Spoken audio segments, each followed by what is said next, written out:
이번 시간에는 우리가 청교도 운동에 관해서 그 역사적 모습과 또그 선구자적인 역할을 했던 인물은 누구였다 하는 부분에 대해서 잘 생각할 것 같았죠. 그 선구자 존 루터 그리고 찰스 1세 때 청교도 운동은 어떤 모습으로 펼쳐졌다. 그리고 또 청교도 신학의 발전 모습까지 저번 시간 마지막 시간 우리가 마쳤던 강의 내용입니다. 자, 그 다음 3번 언약 신약은 저번에 기록을 했었는데 설명 들어가지 못하고 마쳤던 그런 부분이었었죠. 그래서 다시 세 번째 언약 신약에 관해서 한번 살펴보도록 하겠습니다. 이 언약 신약이라는 것은 그 당시 청교도 운동이 일어났을 때 근간적인 신학의 밑바탕이 됐었던 그런 부분이기 때문에 한번 이 언약 신약에 관해서 한번 우리가 청교도 운동과 관련해 가지고 한번 살펴보도록 하겠습니다. 자, 방금 말씀드렸듯이 이 청교도 신학과 언약 신학은 서로 이렇게 연결된 신학입니다. 그래서 이 언약 신학에서 청교도 그 당시에 신학이 나왔고 또 청교도 신학은 언약 신학을 더 풍성하게 이렇게 결실을 하도록 하였었죠. 자, 그렇다면 이 언약 신학과 언약 사상 과연 그것이 어떤 의미를 갖고 있는가 하는 것이죠. 자, 1항의 내용. 그렇다면 과연 이 언약 사상이란 무엇인가 우리가 한번 살펴봐야겠죠.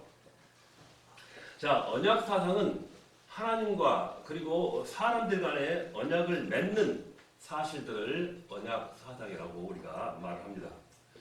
자, 그래서 우리가 성경에 보면은 하나님께서 인간들과 즉 사람들과 이렇게 언약을 맺으시는 내용들이 많이 나옵니다. 자, 예를 들어본다면은 노아에 관한 부분도 많이 있었죠. 창세기 9장 12절로 16절에 나온 그런 부분이죠. 그리고 아브람, 그리고 다윗 등등 구약에서 이렇게 많이 하나님께서 인간들에 관해서 언약 사상을 약속을 지켰었던 어떤 그런 부분을 살펴보게 한다라는 것입니다.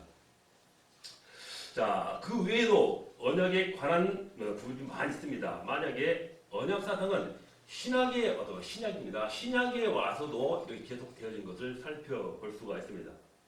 자, 바로 예수님께서 자신이 직접 이렇게 새 언약을 말씀하셨죠. 아멘.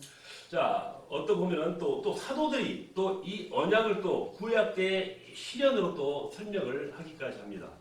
그래서 과거의 옛 언약을 우리가 구약이라고 하고 또 새 언약을 우리가 신약으로 하는데 언약은 우리가 볼 때 유업 즉 기업이다라고 우리가 이렇게 말하면서 이건 하나님과 인간과의 약속이다 이렇게 말씀도 하고 있는 것입니다. 자, 그렇다면 언약 신약이란 무엇이죠? 언약 신약. 자, 언약 신약이란 언약 사상에서 비롯된 것은 사실입니다. 그러나 이 언약 신약을 바로 이 기독교의 전 신학의 중심적으로 이렇게 보고 모든 신학적 설명을 이렇게 신학 체계를 중심 잡아서 말하는 것을 우리가 바로 그 부분을 들어서 우리가 언약 신학이라 이렇게 말씀을 드릴 수 있는 것이죠.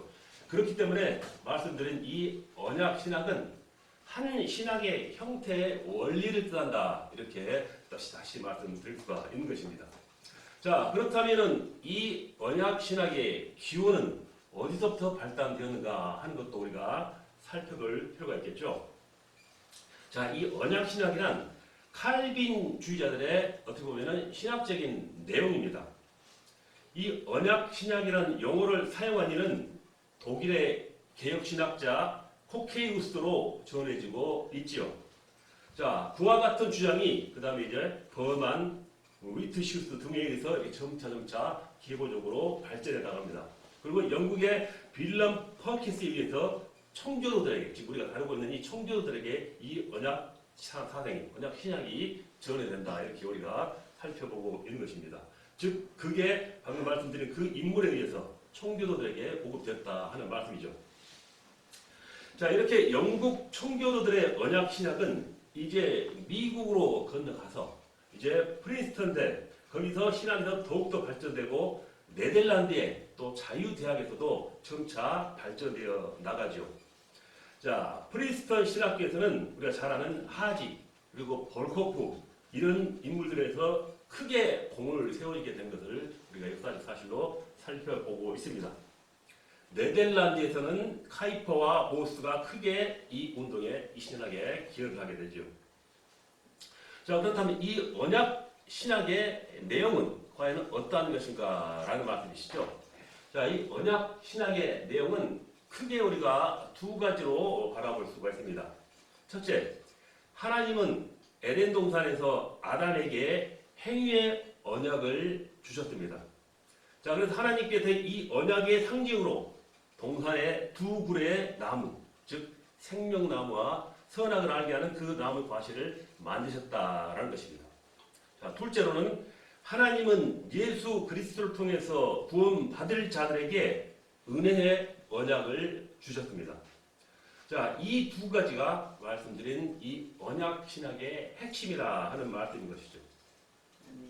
자, 어떤 학자는 창조 이전에 성삼위 하나님의 속죄 언약이다라고 주장을 하기도 합니다.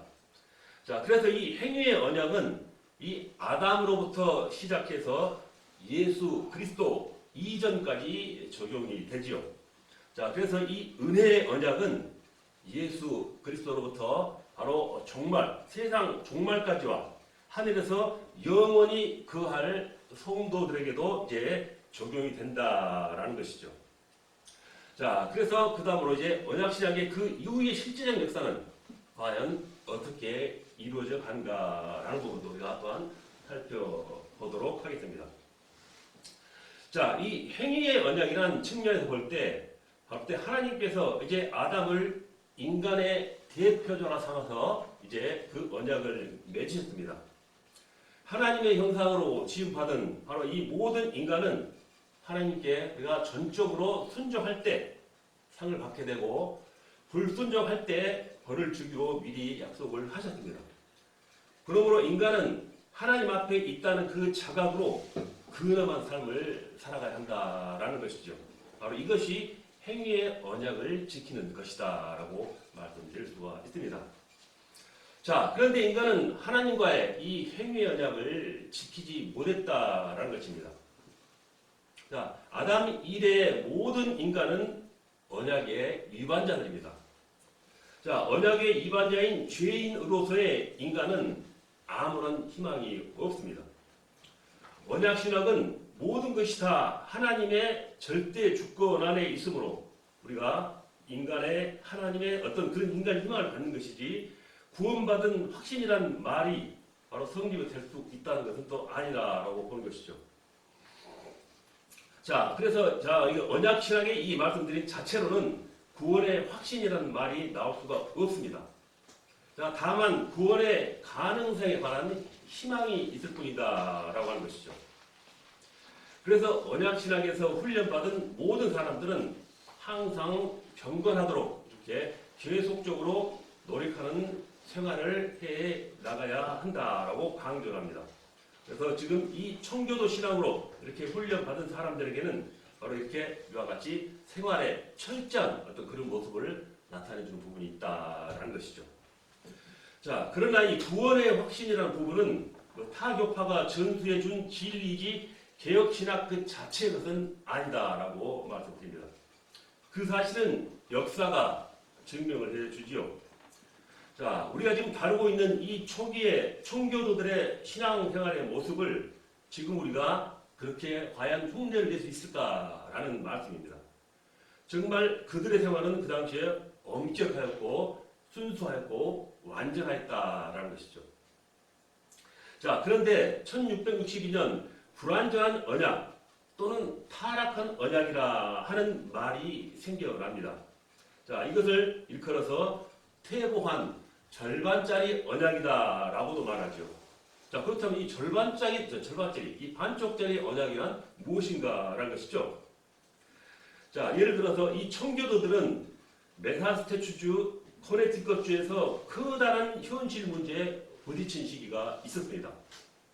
자, 그들이 유럽 대륙을 떠나서 이제 신앙의 자유를 찾기 위해서 신대륙으로 이주한 사람들의 가장 큰 이상은 그 당시에 진정한 기독교 국가를 세우는 일이었습니다. 자, 신대륙의 새 국민은 진정한 기독교 성도가 바로 시민으로서 구성되어야 한다. 자, 이렇게 말했었고, 그렇다면 이 진정한 기독교의 성도의 기준을 어디에 두어야 하느냐 하는 문제가 지적이 되었다라는 것입니다. 자, 여기에 대해서 그 당시에 침례교에서는 개인적으로 중생의 체험을 겪는 회개의 때까지 성숙한 후에 침례를 받는 사람들을 성도의 기준으로 삼아야 한다라고 그때 주장을 했습니다. 그에 반해 개혁주의 신앙에 동조하는 사람은 어린 유아들에게 유아 세례를 받게 해오고 있습니다. 자, 아이들은 유아 세례를 받고 아직 개인적인 중생의 체험이 없다 하더라도 유아 세례 가치는 있는 것으로 믿어야 한다고 했다라는 것입니다. 자, 이들 언약 신학에서는 마치 옛날 이스라엘 백성들이 이스라엘 백성으로만 태어나는 것에 대해서 그것만으로도 이스라엘의 민족이 되었던 것처럼 유아 세례자에게도 유아 세례의 의미가 그 당시에 이렇게 적용된다라고 말한 것이죠. 그렇기 때문에 이 어린 유아들에게도 옛 이스라엘 유아들에게 세례를 베풀었듯이 맞습니다. 할례를 베풀었듯이 언약의 자녀들에게 세례를 주는 것이 필요하다. 그래서 이 언약 신학에서는 그가 거듭난 그리스도인으로 중생한 사람인가 아닌가는 그 당시 중요하지 않았다는 것입니다. 여기서 그가 유아 세례든 성인 세례든 세례를 받았느냐 안 받았느냐 하는 것이 판단의 기준이 되었다는 것입니다. 이렇게 해서 유아 세례는 받았지만 아직 중생의 체험이 없는 사람이라도 절반은 언약의 백성이 된다라는 말 때문에 아까 반쪽짜리 언약이라 이런 말이 생겨났다라는 것입니다. 자, 이렇게 해서 말씀드린 대로 절반짜리 언약자들도 다 같은 이 언약의 구성원으로 되었다라는 것입니다.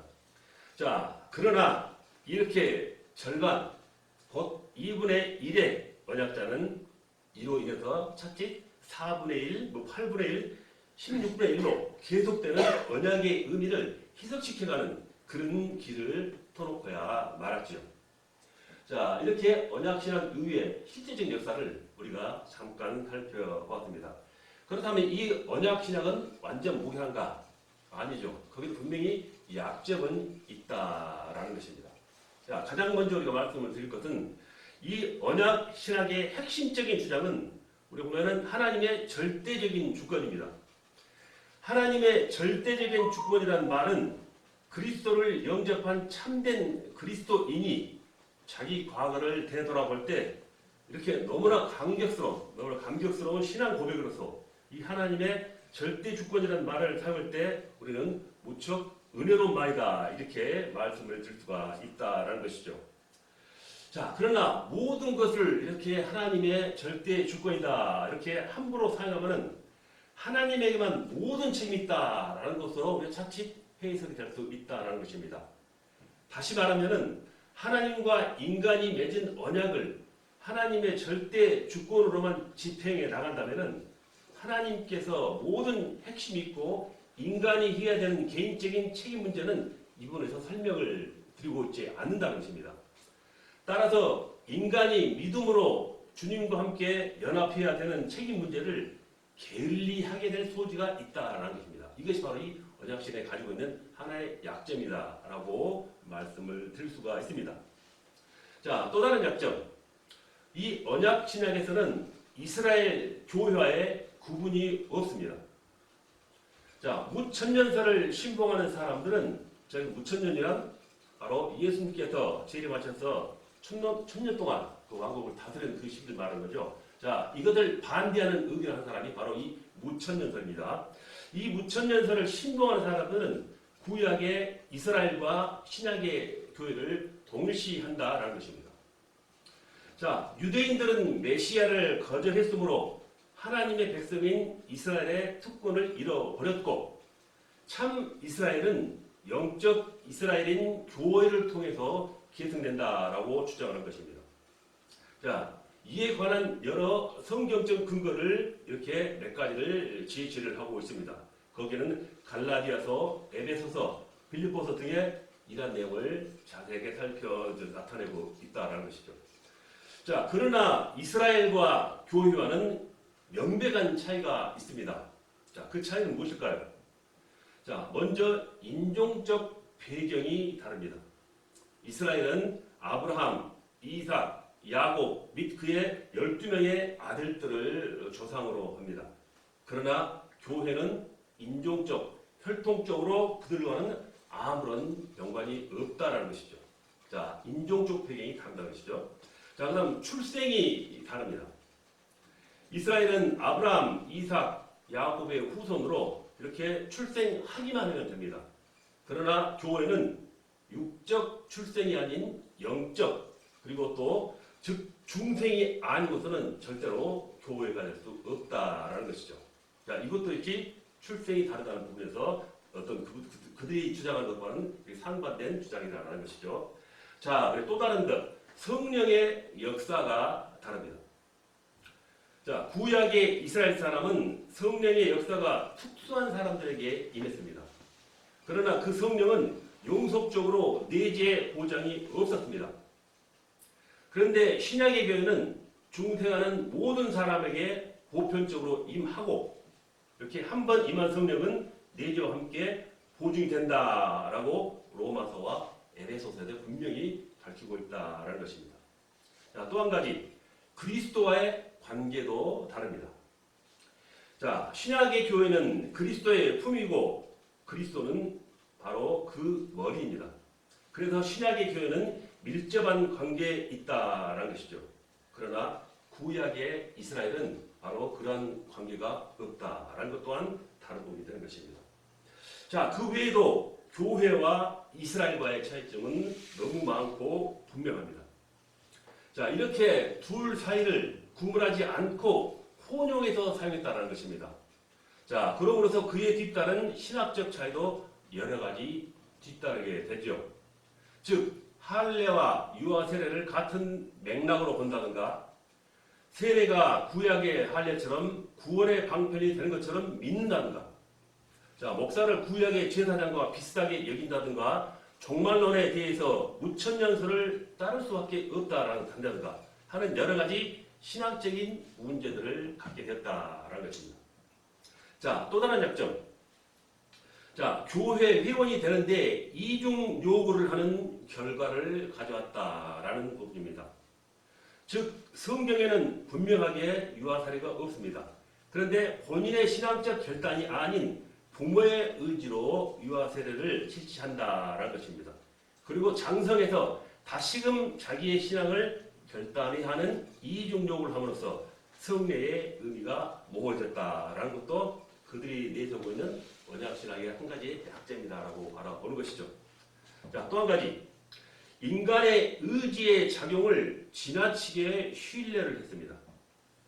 성령의 사역을 의뢰하지 않고 유아세례 학습 세례를 통해서 신자가 저절로 되는 것으로 인간의 의지를 과시한 것이다라는 것이죠. 자, 또 한 가지, 표면적으로 이중성을 띤 삶을 가르치고 있습니다. 구원받은 증거가 마치 교회에서 많은 시간을 보내는 것이냐 가르쳤다라는 것입니다. 아침, 오후, 저녁 언제나 교회에서 많은 시간을 보내는 것이 좋은 신자의 기준처럼 가르쳤다는 것입니다. 그리고 그런 이가 사회생활 속에서 세속인으로 살아가는 데한 방법은 가르치지 않았다는 것입니다. 그래서 교회에서는 신자, 사회에서는 세속적으로 세상 사람으로 살아가는 그런 이중적인 삶을 살아가는 것을 당연시하는 것도 그들의 어떤 오류다라고 말씀드릴 수가 있겠죠.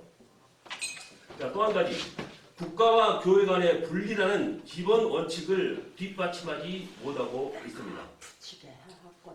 자, 초기의 청교도들이 메이플라워 언약서의 내용을 보면은 거기에 교회는 국가를 위해서 존재하는 것으로 되었습니다.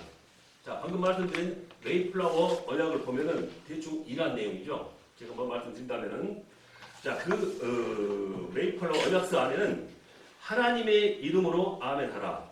우리의 영도자여 군주이며 하나님의 뜻을 따라 대영국, 프랑스, 아일랜드 왕이신 신앙의 옹호자 제임스 1세 폐하에 충성된 국민인 우리는 하나님의 영광과 그리스도 국의 명예를 위하여 우리 그리고 버지니아주 북부지방에서 최초 식민지를 창설하고자 항의를 시작하였다.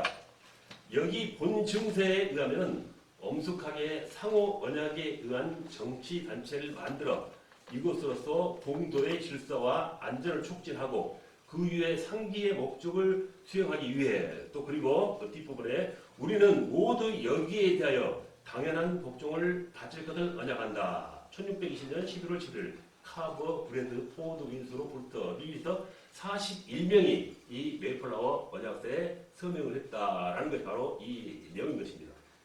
자, 또 다른 핵점. 자, 언약 신학의 주된 주장은 하나님의 절대 주권입니다. 하나님의 절대 주권과 전지전능과 무소, 부재성 등 너무 의로우신 바로 그 하나님의 속성만을 강조했다라는 것입니다. 자, 그 결과 바로 하나님을 우리가 생각할 때, 그들이 생각할 때 두려움과 경직된 대상으로 보는 편협한 인식을 심어주었다라는 것이죠. 자, 그리고 그 이유 때문에 여기서 회의를 느끼고 반항하는 자는 신을 부정하는 자유주의자로 돌아가 버리고 또 아니면은 인간의 의지를 과시하는 그 당시에 알미니안주로 변하고 되고 말았다라는 것입니다. 자, 그래서 이 언약신앙의 진정한 개혁을 위해서는 하나님의 절대 주권을 강조하는 것과 동시에 사랑의 하나님도 강조돼야 할 것이다 라는 부분이 이야기했다라는 것이죠. 자, 또 다른 약점. 언약신앙에서는 종말론에 대한 언급이 미약합니다. 칼빈 자신의 저서에도 종말론이 없고 그 후에 도르트 총회나 웨스트민스터 총회 거기에서도 종말론에 대한 언급이 없습니다. 자, 또 한 가지. 미국 건국 초기에 청교도 신학이 지대한 영향을 미쳤지요. 자, 그리고 한국의 초기 선교에도 이들이 막강한 영향을 미쳤습니다. 한국은 1890년 그리고 1900년에 그경에 선교사가 약 40명이 들어왔습니다. 그 중에서 16명이 청교도 신학의 본산지인 프리스턴대 출신이고 또 11명이 같은 장로교인 맥코믹 신학교 출신들이었습니다. 이들 모두가 청교도 신앙자들이었으니 당시 한국 초기에 우리 교회의 색채를 이들을 통해서 알 수가 있다라는 것입니다. 자, 여지껏 여러 가지 내용을 함께 했는데 이제 청교도 운동에 관한 고찰을 우리가 이제 마무리하고자 합니다. 청교도 운동은 한때 전 세계에 이렇게 영향을 미치는 하나님의 도구로 사용되었습니다. 청교도 운동이 닿는 곳에는 많은 사람들이 이렇게 크게 변화되었 것도 사실입니다. 이 청교도 운동은 어떤 특정한 집단이나 그리고 교파에 국한된 것도 아니었습니다. 자, 그런데 왜 이 청교도 운동은 한 세대에 이렇게 유행처럼 크게 불어닥쳤다가 사라지고 말았는가라는 것입니다. 자, 오늘날도 이 신앙의 연조가 오래된 층에서 하는 말이 옛날이 오늘날보다 더 신앙이 깊었다라고 하는 그 이유가 무엇일까라고 우리는 다시 한번 생각해 봐야 합니다. 자, 옛날 청교도 신앙인들은 하루의 일과를 열정적인 성경 공부와 성도들 간의 뜨거운 교제로 보는 것을 매우 즐겁게 생각했습니다. 그런데 오늘날의 신자들은 왜 성도의 교제 시간을 회피하려고만 하는가 하는 것입니다. 역설적이죠. 자, 옛날의 청교도들은 신앙인들은 모든 일에 있어서 이렇게 하나님에게 또 영광과 하나님 뜻이 무엇인가를 신중하게 추구를 하였다라는 것입니다. 그런데 오늘날의 성도들은 너무 이기적이 되고 말았습니다. 옛날에 청교도 신앙을 가진 이들은 엄한 청교도 신앙 훈련으로 열정적으로 헌신을 했습니다. 그런데 오늘날의 성도들은 세속적인 바로 그 타협주의가 아니면은 비합리적인 다른주의 현상을 즐기고 있다라는 것입니다. 자, 그렇다면 이 원인은 왜 어디서 비롯된 것인가 라는 것입니다. 과연 세상이 달라졌고 사람이 달라졌기 때문인가? 우리가 전하는 내용과 실체가 잘못된 것 때문인가? 자, 우리는 과거의 역사를 회고하면서 우리들이 나아갈 바를 살펴보고 또 진지한 성찰하면서 이제 사명을 감당할 것으로 생각합니다. 자, 여기까지 이제까지 우리가 청교도 운동에 관한 여러 인물들 그리고 청교도 신학의 여러 분야를 한번 살펴봤습니다. 그 청교도 운동에 관한 제 2항이죠. 이 부분을 마치고 제 3항으로 넘어가 보도록 하는데 제 3항은 그 당시에 성행했던 신비주의 운동에 관해서 한번 연구를 해 보도록 하겠습니다.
들고 일어납니다.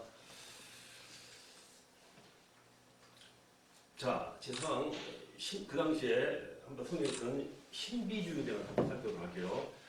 자, 우리가 생각할 때 종교가 어느 국가나 지역에 있어서 역사적으로 볼 때 건전할 때 그 당시 시대나 사회는 건강하게 됩니다. 그렇지만 종교가 죄의 구실을 감당하지 못했을 때는 그 사회와 그 시대는 혼탁해진 것을 우리는 역사를 통해서 잘 봐왔습니다. 자, 이제 유럽 전역에는 다 같은 하나님과 예수님과 성령의 이름 아래 모든 교회들이 극단적인 분열을 더해가고 있었습니다. 여기에 대한 반동 작용으로 이제 여러 가지 현상들이 일어난다는 것입니다. 그 반동들의 양상은 너무나도 다양한 형태로 일어납니다. 자, 그래서 그 모든 이름들을 다 열거하고 소개하기는 너무 벅찬 부분이죠. 자, 그래서 여기서는 우리가 그 많은 운동들 중에서 후대 오늘에 이르기까지 많은 파급 효과를 미치고 있는 것들을 우선 먼저 알아보도록 하겠습니다. 자, 그 중에는 바로 신비주의, 이성주의, 경건주의, 그리고 복음주의 등 여러 가지가 있습니다. 자, 이 운동들을 우리가 하나씩 살펴볼 필요가 있다는 것입니다. 자, 이 장에서는 퀘이커 교도들을 만들게 한 이 퀘이커에 관했던 차후의 말씀 다시 드릴 때입니다. 퀘이커 교도들을 만들게 한 조지 폭스를 신비주의 운동을 낳게 한 바로 그 열매로 고려하고 있습니다. 자, 그렇지만 이 신비주의 운동은 비단 17세기 그 당시에만 나타난 현상은 아닙니다.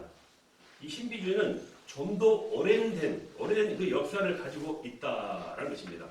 자, 여기서는 이 신비주의에 대한 발전사를 우리가 대략적으로 조망을 해보고자 한다라는 것입니다. 자, 그렇다면 신비주의란 무엇인가? 자, 이 신비주의란 말은 그 말이 담고 있는 함축적인 의미가 매우 불명료하게 사용되어지고 있습니다. 자, 최근에는 이 단어는 그 성격상 두 개의 서로 다른 의미를 갖는 것으로 이 독일 신학자들이 규명을 했습니다. 자, 먼저 초자연적 숭배나 신학적 추구 또는 심령 연구의 강신술적 적용을 포함한 모든 것을 신비주의를 한다 이렇게 말했고, 또 하나는 신과 인간 사이의 접촉이나 또 관계를 직접 경험하는 모든 것을 신비라고 표현한다. 자, 이 같은 규명에 따라서 신학에서 신비주의라고 할 때는 첫째, 하나님과의 직접적인 접촉을 경험하는 것. 둘째는 절대적인 실체와 영혼과의 연합에 대한 모든 이유론을 포괄하는 것으로 사용되어지고 있다는 것입니다. 자, 그래서 이 신비주의라고 할 때는 과거의 수많은 그러한 인류 역사 속에서 각양 다른 바로 인간들의 신비스러운 경험들과 그리고 오늘 우리들이 하나님과 직접적인 접촉을 경험하는 그 모든 것들이 포함되어 있다라고 말씀을 합니다. 자, 그러므로 이 신비주의라는 말을 하나의 개념, 하나의 타입, 하나의 현상으로 설명할 수가 없는 것이라는 것입니다. 따라서 이 신비주의란 인간 종교의 근원만큼이나 멀고도 힘든 역사를 가지고 있다라고 우리는 바라봐야 하겠습니다. 자, 그리고 이 신비주의가 나타내는 외향적인 양상도 여러 가지로 다양하지요. 자, 무의식 상태에서 듣게 되는 음성이나 환상이라든가 두드러진 육체상의 변화라든가 또는 졸도라든가 아니면 환상, 황홀 같은 그런 비통상적인 형상들을 동반하여 신비가 나타난다라는 것이죠. 자, 그렇다면 현대의 신비주의는 어떤 것이라고 봐야 할 것인가? 자, 이것을 과연 역사 속에 존재했던 신비주의 현상들을 우리가 다시 한번 살펴보므로 역사 속에 나타났던 그런 부분들을 살펴보므로서 우리가 정립을 해보고자 한다는 것입니다. 자, 그렇다면 성경에서의 신비주의는 어떻게 우리가 바라볼 수가 있겠는가 하는 것입니다. 자, 성경에서 먼저 구약에서의 신비주의를 한번 살펴보도록 하겠습니다.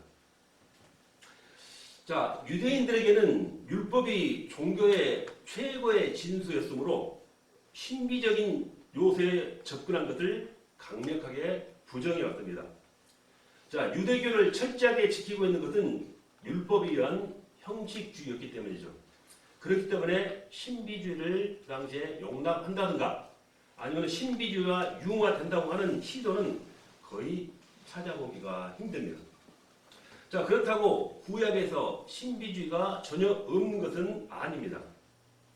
구약의 신비주의는 주로 대언자, 즉 선지자들의 환상에 의한 그런 경험들을 그 주축으로 삼고 있지요. 자, 이사야는 하나님을 묘사할 때 하나님의 옷자락이 성전에 가득하다라고 이사야 6장 1절에 말씀하셨죠. 자, 그리고 에스겔의 환상들도 신비주의에 대한 성격을 잘 나타내주고 있습니다. 그뿐 아니라 다니엘의 환상은 신약의 요한계시록과 함께 종말론의 신학의 기초를 이루고 있습니다. 그리고 시편도 많은 신비적인 표현을 나타내고 있죠. 자, 그래서 이 모든 것을 종합해 볼 때 구약에서의 신비는 확실한 것들입니다. 그 신비가 오늘날에도 똑같아야 하는가 아닌가 하는 문제는 우리가 차치하고라도 이 구약의 신비가 있다는 것은 확실한 사실이다라는 것을 우리가 이렇게 바라볼 수가 있습니다.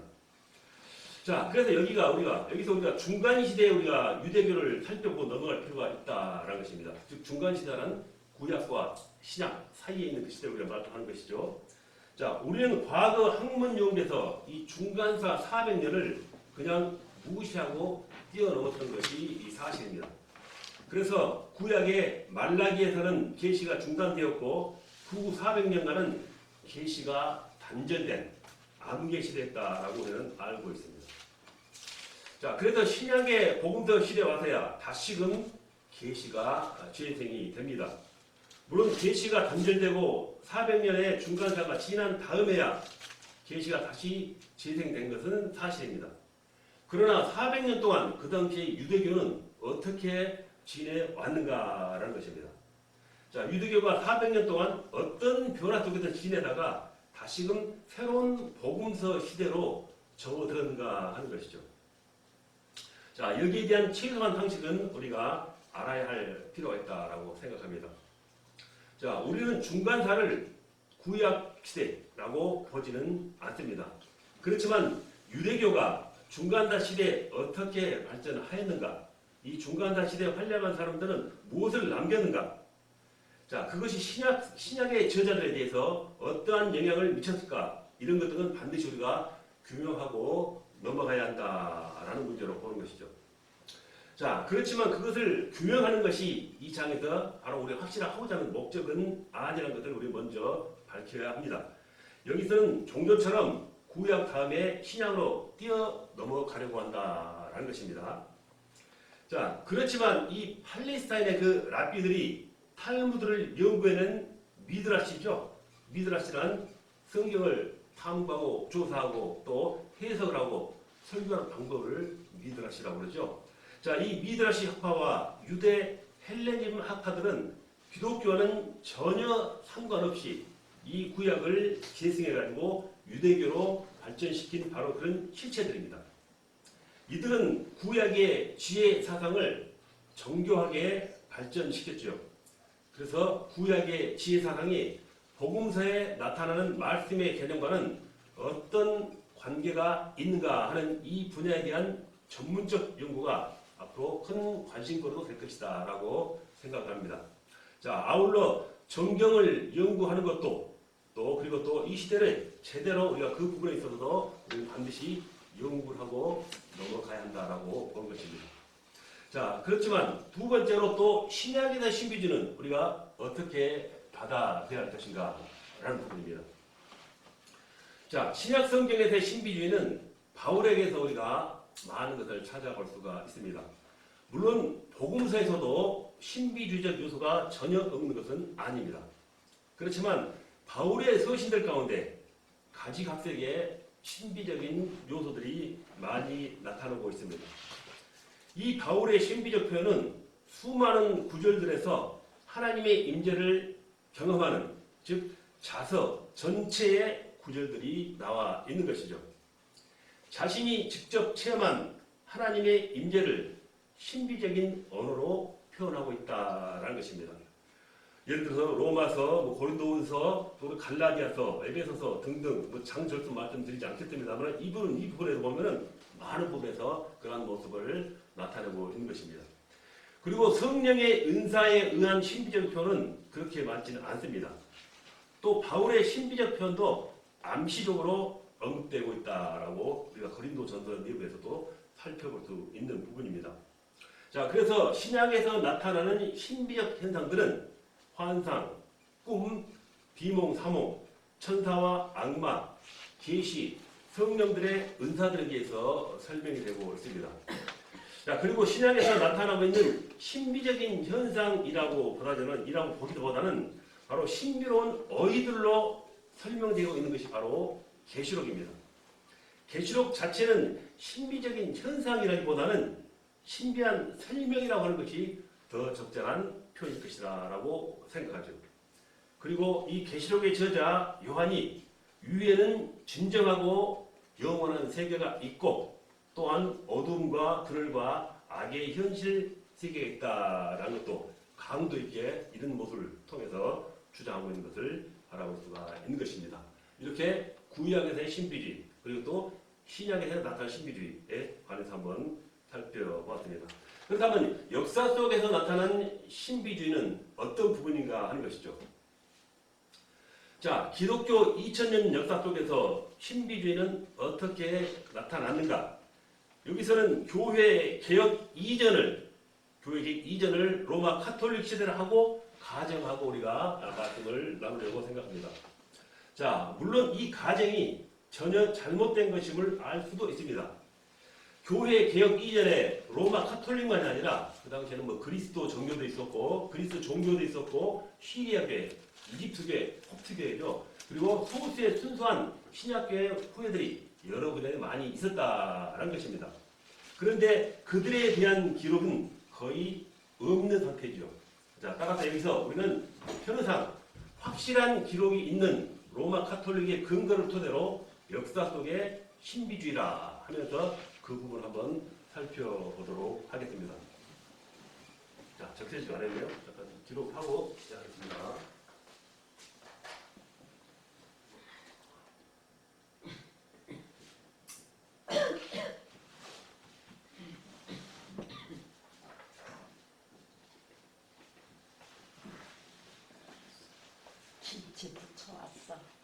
쉬는 시간. 괜찮다. 감사해요. 쉬는 시간에 우리가 쉬는 시간. 커피만 한 잔 사고. 뭐 쉬는 시간은 몇 시에요? 젓갈이나. 젓갈. 휴식 시간. 20분부터 쉬어요. 20분 있어요? 자, 이제 시간이 좀 남아있기 때문에 조금 더 하고 시간을 맞춰가겠습니다. 자, 먼저 로마 카톨릭의 신비주의입니다. 자, 말씀드렸듯이 신비주의라는 말은 근래 들어서 많이 생긴 그런 말입니다. 보다 오래된 카톨릭에서는 신비적 신앙이라고 이렇게 말했었죠. 이 말은 피조물을 통해서 얻어지는 하나님께 대한 지식을 자연신학이라 이렇게 말한다면 계시에 의해 하나님께 대한 지식을 교리신학이라고 했습니다. 이 두 가지와 또 달리 하나님께 대한 신비적인 지식과 그리고 관련된 현상들을 신비적 신앙이라고 그들은 지칭했다라는 것이죠. 자, 초대교회 지도자들, 즉 교부들이죠. 이 초대교회 지도자들 중에서 알렉산드리아의 클레멘트나 오리겐에게서 신비적 신학을 다룬 저술들이 있습니다. 그러나 신비주의적인 요소가 두드러지게 나타나기 시작한 것은 라틴 신학자 성 암브로시우스에게 있었죠. 가장 막대한 영향을 끼친 중세 시대의 신비주의자는 그리고 또 클레볼의 성 베르나드스 그리고 또 그의 신비론과 같은 경험들에 의해서 나타난 기록들은 차후에 루터에게도 많은 영향을 끼쳤던 것으로 우리가 알고 있는 것입니다. 자, 그리고 13세기에 탁발 수도단과 함께 발생한 프란치스코 수도사인 성 보나벤투라, 여기서 탁발 수도단이란 전국을 돌아다니면서 구걸하면서 이렇게 전도하는 그런 수도사들을 탁발 수도사라고 그랬었죠. 자, 그 수도사인 성 보나벤투라는 그리스도의 순환에 대한 그의 열렬한 명상과 금욕주적인 저술들을 많이 남겼습니다. 그래서 이 보나벤투라는 신비적 신학자들의 왕자라는 칭호를 받기까지 했었죠. 자, 여자 신비가들도 많이 있었습니다. 시에나의 캐서린, 잔다르크가 있었고 카톨릭의 가장 뛰어난 신비가는 갈멜 수도를 장사한 바로 스페인의 테레사 수녀지요. 이 테레사는 32개의 수도원을 창시하게 됐습니다. 이 테레사는 맨발의 갈멜 종단이라는 것도 창설하기까지 했었죠. 자, 이 테레사의 동지이자 또 아빌라에 있는 성육신 수도원의 고백 신부였던 십자가의 요한 역시 이 갈멜 종단을 이끌면서 하나님과의 농도 깊은 대화들을 시와 산문으로 많이 남겨놓았습니다. 자, 그래서 이 로마 카톨릭은 기독교 개혁 운동 후 예수의, 저번 제가 다뤘었죠, 제수이트, 이 예수의 신학자들을 통해서 신비적인 바로 그 저술들을 많이 나타내 왔습니다. 자, 그러나 19세기 후반부터는 이 신비주의의 공백기가 계속됩니다. 그래서 최근 카톨릭은 이 신비를 위해서 정신 물리적 결과들을 열망해서는 안 된다라고 하면서 신비적인 기도를 멸망하는 것 정도만 허락하고 그 외에는 이렇게 보장하는 그런 모습으로 발전해 나가는 것을 우리가 찾아볼 수가 있습니다. 자, 두 번째는 우리 기독교의 신비주의인데 그 부분은 다음 시간에 이어가도록 하겠습니다. 잠시 쉬는 시간 갖도록 하겠습니다. 상 없나 봐.